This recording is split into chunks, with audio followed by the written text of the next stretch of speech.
Sürgünde olan Doğu Türkistan Hareketi'nin en üst kuruluşu olan Dünya Uygur Kurultayı Başkanı Dolkun İsa, Almanya'nın Münih kentinde gerçekleştirilen 59. Dünya Güvenlik Konferansı'na katıldı.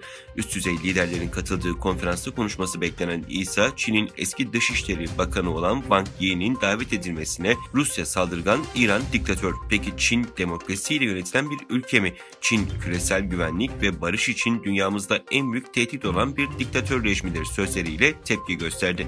Konferansla ilgili Radyo Free Asya'ya konuşan İsa, bu yıl yapılan Münih Güvenlik Konferansı'na davet üzerine ilk kez Dünya Uygur Kurultayı Başkanı olarak resmi düzeyde katılıyorum ve bu durumdan son derece memnuniyet duyuyorum. İlerideki oturumlarda bana da konuşma fırsatı verildiği takdirde elbette Çin'in Doğu Türkistan'da işlediği insanlık suçları ile etnik soykırımını gündeme taşıyacağım dedi.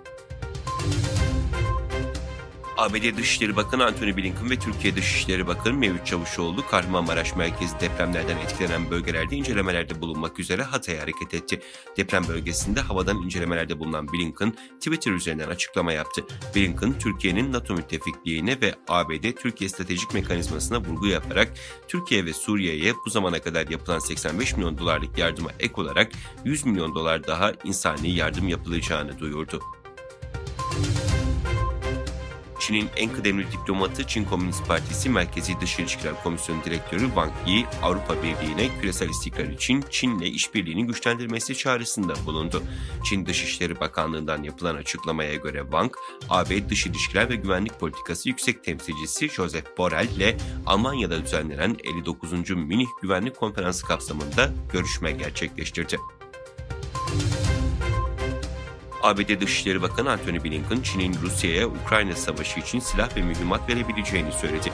BBC'nin haberine göre CBS News televizyonuna konuşan Blinken, Çinli şirketlerin halihazırda Rusya'ya ölümcül olmayan destek sağladığını ve yeni bilgilerin Pekin'in ölümcül destek sağlayabileceğini gösterdiğini belirtti. Blinken, Çin'in Rusya'ya Ukrayna Savaşı için silah ve mühimmat vermesi durumunda bunun Çin için ciddi sonuçlar anlamına geleceği konusunda uyarı yaptı.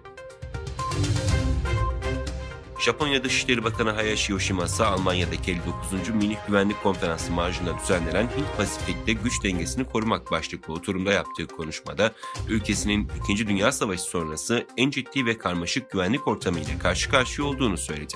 Japonya'nın etrafındaki sularda artan askeri faaliyetlerle Kuzey Kore'nin balistik füze denemelerine işaret eden Hayashi, Doğu Asya'nın güvenlik ortamına yönelik taşıdığı kaygıları aktardı.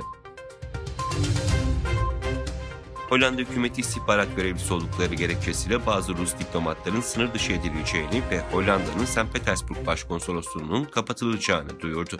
Hükümetin resmi sitesinden yapılan açıklamada diplomatik görevlilerin karşılıklı gönderilmesiyle ilgili iki ülke arasındaki müzakerelerin başarısız olduğu belirtildi.